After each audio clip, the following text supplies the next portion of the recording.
Здравейте, казвам се Александра и днес ще ви разкажа за истината за живота в Дания от един бивш студент и човек, който е живял там 8 години. Всичко това е спрямо моето преживяване и моето лично мнение. Преместих се в Дания през 2017 година, за да уча там. Първоначално всъщност исках да уча в Шотландия, но тъй като исках да уча анимации и нямах достатъчно добро портфолио, трябваше буквално един месец преди крайния срок да кандидатствам в Дания. Там отидох при моята братовчетка, която е с една година по-голяма от мен. Тя ми каза, че много ще ми хареса държавата, защото е студено. Аз обичам по принцип студеното. И също така има стипендия за студенти, които работят минимум 12 часа на седмица. Аз казах страхотно, подадох, приехаме веднага, учих мултимедия дизайн и след това по-късно комуникации в моят бакалавър. Така, първо ще започна с приятелствата. Имах няколко различни приятелски групи в Дания, които успях да сформирам по различно време. В Копенхаген има супер много българи, така че има много групи във Фейсбук, които се казват българи в България, които се казват българи в Копенхаген и в Дания. Ако имате нужда от помощ, те са доста полезни. Има и хора, които не ви мислят най-доброто, така че внимавайте определено. Има най-различни групи българи в Копенхаген. Има такива, които не харесват Копенхаген, които искат да си тръгнат, които мислят, че държавата е ужасна. Има и такива, които са се потопили в културата и които оценяват мястото, на което се намират. Зависи какво търсите и в какъв момент във вашия живот сте. Има вашата група с българи 100%. Моите приятелства обикновено ги създавах покрай работа и от училище. Е така от улицата не ставаше, естествено. Доста близки приятели имам покрай моята братовчетка. И оттам се запознах с доста българи, които бяха доста готини всъщност. И някои от тях все още са ми много близки приятели. И също така от работата, която беше първо стаж, след това работих в нея 4-5 години, се здобих с една страхотна международна група приятели, които просто ми показаха съвсем различен свят и бих казала, че покрай тях доста израснах като човек и опознах себе си. За да живеете в Дания, това, което ви трябва най-вече е желание, истинско желание. Аз се преместих доста малка. Моя пример е различен, защото аз не идвам тук като един истински сформиран възрастен човек. Аз бях на 19 години, търсих приключения, исках да избягам от България, исках да живея сама. Първите 2 седмици не спях да рева. Беше ми толкова тъжно за нашите. Исках да се прибера и след това разбрах, че буквално това е най-доброто решение, което съм взимала през живота си. Преместването ми определено допринесе за това да порасна доста. Трябваше, нищо, че имах братовчетка ми в Дания, която ми помагаше страшно много. Имаше много ситуации, в които просто да се справям сама. Цялата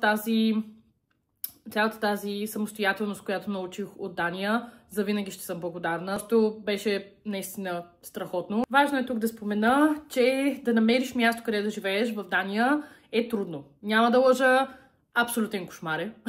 Има доста хора, които са готови да ви оставят на улицата, да ви изложат, да ви вземат парите за депозит, които са уникално високи и най-накрая вие да останете с нищо.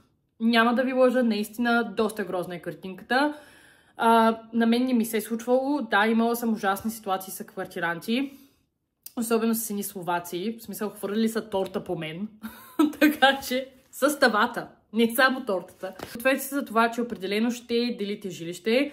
Моят братовчет Марио, this is for you. Ние заедно кандидатствахме той да си намери студентско жилище доста бързо и успя. И след това, даже след 1 година или 2, не съм сигурна, се премести в самостоятелно студио, което е просто страхотно за него.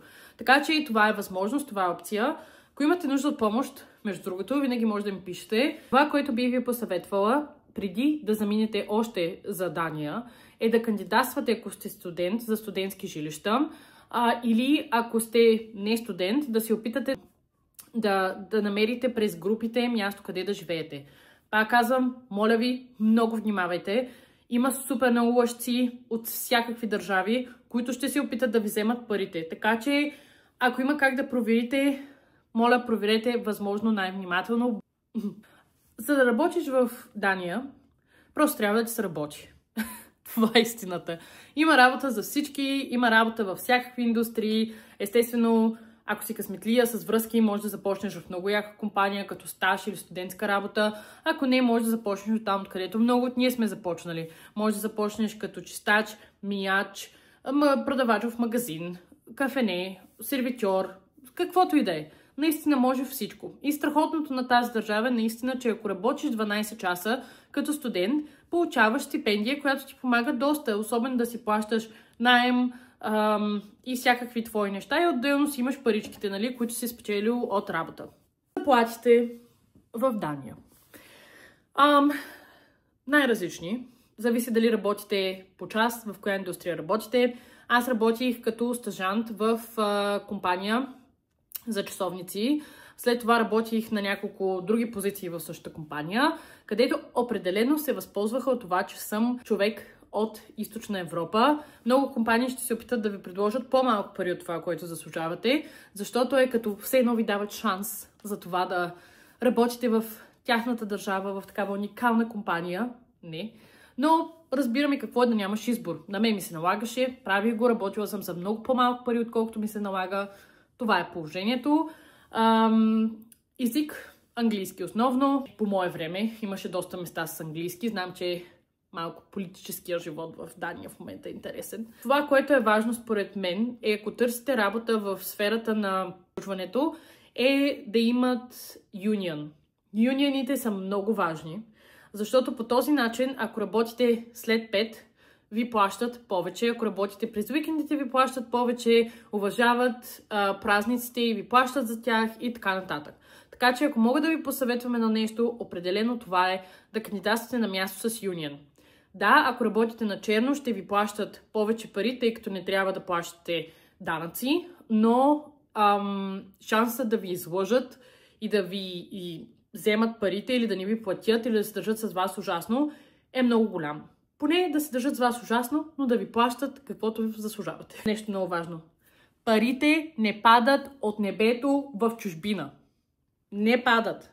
Работиш супер много, направо си даваш газа под наем много често и тогава получаваш някакви пари. Така че, изобщо не съм чула тия неща, че парите падат от небето, това са пълни глупости, хора.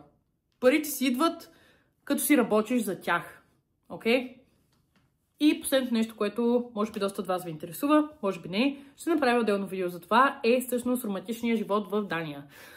Намиране на приятел, приятелка, забивки, бумър и така нататък. Интересно е, определено. Басейнът за срещи и за партньори е голям, но е много специфичен. Много специфичен. Културен шок 100%. Така че закопчавате колана, слагате резарамките и се готвите за много интересно изживяване, особено ако решите да излизате с някой от същата култура. Само казвам, има изключения, има всякакви хора, няма да ви спълвам твърде много, мисля, че това е нещо, което е супер индивидуално и сами трябва да си изпитате, но е много интересно. Да. Тъй като това е първото ми видео в YouTube, буквално забравих да кажа довиждане, но благодаря много, че гледахте и се надявам информацията да е била полезна за вас. И също така, докато едитвах, забелязах, че гледам много настрани, не чета нищо, просто още се уча да гледам в камерата. Чао!